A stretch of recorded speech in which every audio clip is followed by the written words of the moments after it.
बेलूर के एक छोटे से धूप वाले शहर में जहां जिंदगी एक बहती नदी की धीमी गति से चलती थी, वहां कमला नाम की एक औरत रहती थी। सब उसे बस आम बेचने वाली के नाम से जानते थे। उसकी छोटी सी दुकान, जो लोकल स्कूल के पास एक बड़े बरगद के पेड़ की छांव में थी, एक जानी पहचानी जगह थी। हर सुबह वह अपने सुनहरे आमों के पिरामिडों को बड़े ध्यान से सजाती थी। उनकी मीठी खुशबू हवा में घुल जाती थी और गर्मियों के स्वाद का वादा करती थी। कमला एक सीधी सादी औरत थी जिसका दिल बहुत अच्छा था।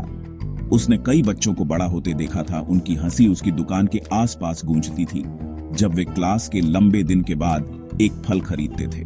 उसकी अपनी जिंदगी सादी थी, लेकिन उसे इन छोटी रोजमर्रा की मुलाकातों में बहुत खुशी मिलती थी, यह मानते हुए कि एक साझा मुस्कान उसके कमाए किसी भी सिक्के जितनी ही कीमती थी। रोजाना उसकी दुकान से गुजरने वाले कई चेहरों में से एक अलग था। वह रवि नाम का एक छोटा लड़का था, शायद 10 साल का, जिसकी बड़ी सोच भरी आंखें थीं, जिनमें अनकही कहानियों की एक दुनिया समाई हुई लगती थी। दूसरे बच्चों के विपरीत जो बातें करते और खेलते थे, रवि हमेशा शांत रहता था।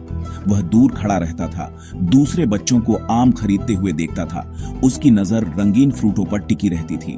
उसने कभी कुछ नहीं मांगा, कभी एक शब्द नहीं बोला। वह बस कुछ मिनटों के लिए देखता था और फिर धीरे धीरे चला जाता था। उसके छोटे कंधे झुके हुए होते थे, जैसे कोई अदृश्य बोझ उठा रहा हो। कमला इस रोजाना की रस्म को बढ़ती जिज्ञासा और अपने दिल में सहानुभूति के साथ देखती थी। कमला के दिन एक छोटे शहर के विक्रेता की आम भाग दौड़ से भरे रहते थे। वह ग्राहकों से मोल भाव करती थी, अपने आमों को साफ पोंछती थी और राहगीरों से छोटी मोटी बातें करती थी। फिर भी उसके विचार अक्सर उस शांत लड़के की ओर भटक जाते थे। वह उसके परिवार, उसके घर और उसकी गहरी उदासी के कारण के बारे में सोचती थी। क्या वह भूखा था? क्या वह आम चाहता था लेकिन पूछने में बहुत शर्मीला या घमंडी था? सवाल उसके दिमाग में एक फूल के चारों ओर मधुमक्खियों की तरह घूमते थे। उसे इस बच्चे से एक अजीब सा जुड़ाव महसूस हुआ, जिससे उसने कभी बात नहीं की थी। एक माँ की तरह का खिंचाव, जिसने उसे उसकी शांत दुनिया को समझने के लिए प्रेरित किया। उसकी शांत मौजूदगी उसके दिन का एक स्थायी हिस्सा बन गई थी। लोगों के छिपे हुए संघर्षों की एक कोमल याद। एक खास तौर पर गर्म दोपहर, जब सूरज बेदर्दी से तप रहा था, कमला ने फिर से रवि को देखा। वह स्कूल की दीवार के सहारे खड़ा था। उसका चेहरा लाल था और उसकी आंखें असामान्य तीव्रता से उसकी दुकान पर टिकी हुई थी। वह थका हुआ लग रहा था, सामान्य से भी ज्यादा। एक आवेग में कमला ने अपने ढेर से सबसे रसीला, सबसे खुशबूदार आम उठाया। उसने उसे अपने हाथ में पकड़ा। उसकी चिकनी त्वचा उसकी हथेली पर ठंडी महसूस हो रही थी। उसने फैसला किया कि आज वह दिन होगा जब वह खामोशी तोड़ेगी।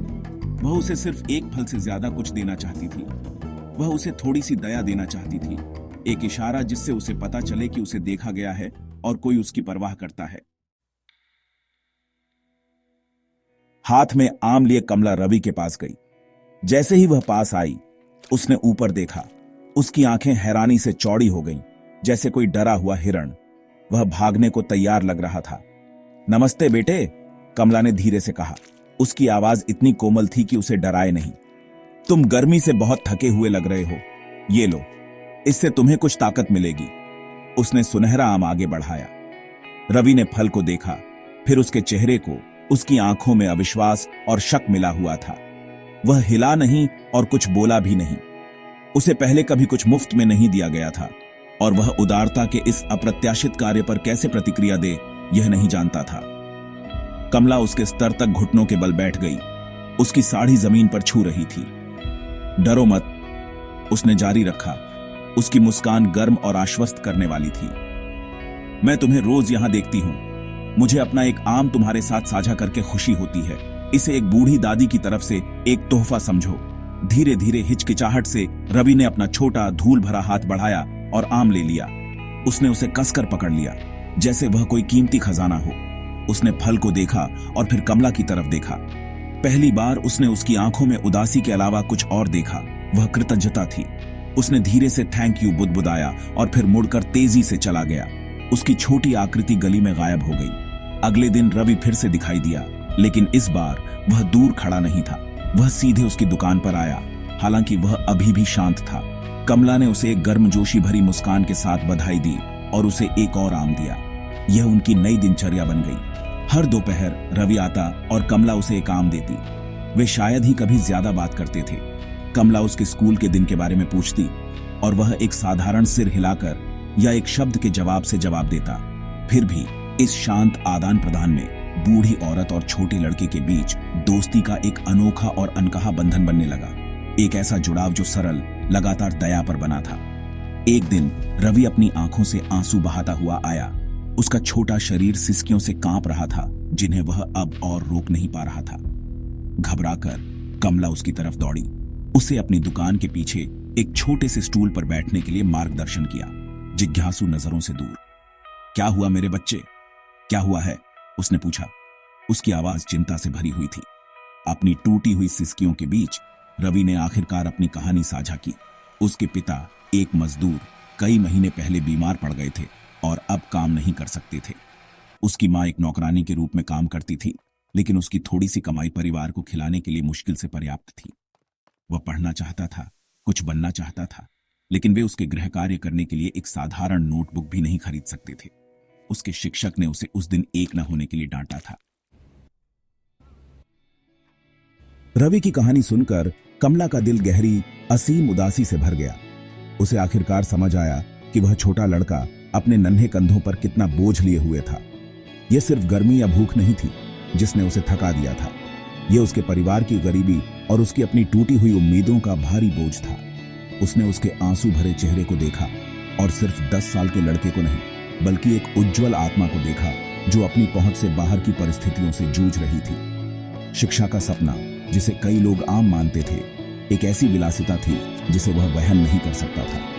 उसकी खामोशी शर्म नहीं थी, यह एक बच्चे की शांत निराशा थी जिसे महसूस हुआ कि उसका भविष्य शुरू होने से पहले ही हाथ से फिसल रहा था। कमला ने उस दिन अपनी दुकान थोड़ी पहले बंद कर दी। उसने अपनी कमाई का थोड़ा सा पैसा लिया और शहर की एकमात्र स्टेशनरी दुकान पर गई। यह एक विनम्र सी छोटी दुकान थी जिसमें ताजे कागज और स्याही की खुशबू आती थी। उसने शेल्फ पर रखी अलग अलग नोटबुक देखी। उसके लिए एक नोटबुक खरीदना एक साधारण लेन देन था, लेकिन उसे पता था कि रवि के लिए यह एक अलग दुनिया की कुंजी थी। उसने एक नहीं बल्कि 5 मोटी नोटबुक खरीदी, साथ ही कुछ पेंसिल और एक इरेजर भी। यह उसके लिए एक महत्वपूर्ण खर्च था, लगभग पूरे दिन की कमाई। लेकिन जब उसने सामान अपने हाथ में पकड़ा तो उसे एक उद्देश्य का एहसास हुआ जो किसी भी मुनाफे से ज्यादा कीमती था। अगली दोपहर जब रवि उसकी दुकान पर आया तो उसकी आंखें अभी भी लाल और सूजी हुई थी। उसे अपना सामान्य आम मिलने की उम्मीद थी, लेकिन इसके बजाय कमला ने नोटबुक और पेंसिल का ढेर उसके हाथों में रख दिया। ये तुम्हारे लिए है, उसने कहा। उसकी आवाज नरम लेकिन दृढ़ थी। तुम्हारे जैसा होशियार लड़का कभी भी नोटबुक जैसी छोटी सी चीज की वजह से पढ़ाई नहीं छोड़ना चाहिए। तुम्हें मुझसे वादा करना होगा कि तुम कड़ी मेहनत करोगे और इन किताबों के हर एक पन्ने को अपने ज्ञान से भर दोगे। रवि ने नोटबुक को देखा। उसका मुंह हैरानी से खुला रह गया। उसने अपनी उंगलियां चिकने कुरकुरे कवर पर फेरी, जैसे उसे विश्वास ही नहीं हो रहा था कि वो असली हैं। रवि की आंखों में फिर से आंसू आ गए, लेकिन इस बार वो दुख के आंसू नहीं थे, वे अपार खुशी और कृतज्ञता के आंसू थे। उसने कमला की तरफ देखा। उसका छोटा सा चेहरा एक उम्मीद से रोशन था जो इतने समय से गायब थी। मैं करूँगा अम्मा, उसने फुसफुसाया। पहली बार उसे मां कहकर पुकारा। मैं वादा करता हूँ कि मैं तुम्हें गर्व महसूस कराऊंगा। उस पल में कमला जानती थी कि उसने सही काम किया था। उसने उसे सिर्फ कागज और पेंसिल नहीं दिए थे, उसने उसे फिर से सपने देखने की इजाजत दी थी। उसने उसे उम्मीद का एक ठोस टुकड़ा दिया था, अपनी खुद की किस्मत लिखने का एक उपकरण और लोगों की अच्छाई में विश्वास करने का एक कारण। उस दिन के बाद से रवि में एक कमाल का बदलाव आया। वह शांत, गुमसुम लड़का बदलने लगा। वह अभी भी कोमल और शांत स्वभाव का था, लेकिन उदासी का भारी लबादा हट गया था। वह हर दोपहर कमला की दुकान पर आता था, सिर्फ आम के लिए नहीं, बल्कि उसे अपनी नोटबुक गर्व से दिखाने के लिए जो साफ लिखावट और पूरे किए गए जोड़ से भरी होती थी। वह उसे अपनी पाठ्य पुस्तकें जोर से पढ़कर सुनाता था। उसकी आवाज हर बीतते दिन के साथ मजबूत और अधिक आत्मविश्वासी होती जा रही थी। कमला बदले में उसकी सबसे बड़ी समर्थक बन गई। वह ध्यान से सुनती थी, प्रोत्साहन के शब्द देती थी और हर छोटी अकादमिक जीत का जश्न मनाती थी जैसे वह उसकी अपनी हो। उसकी साधारण आम की दुकान सीखने और उम्मीद का एक अभयारण्य बन गई थी। साल बीत गए। कमला ने जो दयालुता का पौधा लगाया था वह दोस्ती के एक मजबूत अटूट पेड़ में बदल गया। रवि ने अपनी पढ़ाई में उत्कृष्ट प्रदर्शन किया। उसका दिमाग उसकी लगन जितना ही तेज था। कमला ने उसे छोटे छोटे तरीकों से समर्थन देना जारी रखा। कभी कभी नई किताब या परीक्षा शुल्क के लिए कुछ रुपये देती थी। हमेशा यह जोर देती थी कि यह एक ऋण था जिसे वह किसी और की मदद करके एक दिन चुका सकता था। उसने उसे एक छोटे लड़के से एक लंबा, आत्मविश्वासी युवा आदमी बनते देखा। वह उसे कभी नहीं भूला। स्कूल खत्म करने और छात्रवृत्ति पर शहर के कॉलेज जाने के बाद भी वह उसे नियमित रूप से लिखता था और जब भी बेलूर आता था तो उससे मिलने जाता था। आज जैसा कि तारीख 9 जून 2025 है, रवि उसी स्कूल में एक सम्मानित शिक्षक है जहां वह कभी एक उदास, शांत लड़का था। वह अपनी करुणा और गरीब पृष्ठभूमि के छात्रों की मदद करने के अपने समर्पण के लिए जाना जाता है, यह सुनिश्चित करते हुए कि कोई भी बच्चा उस निराशा को महसूस न करे जो उसने कभी महसूस की थी।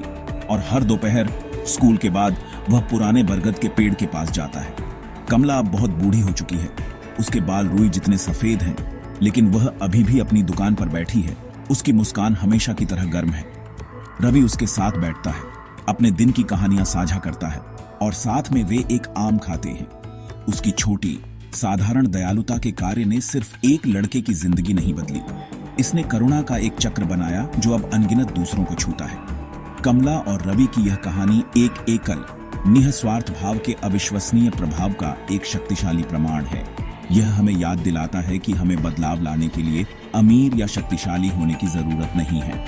अक्सर सबसे गहरे बदलाव सबसे सरल कार्यों से शुरू होते हैं। एक साझा फल, एक सुनने वाला कान, दिल से दिया गया एक छोटा सा उपहार। हमारे छोटे छोटे दयालुता के कार्य चुपचाप संघर्ष कर रहे किसी व्यक्ति के लिए जीवन रेखा बन सकते हैं। उन्हें एक बेहतर भविष्य बनाने की उम्मीद और ताकत प्रदान कर सकते हैं।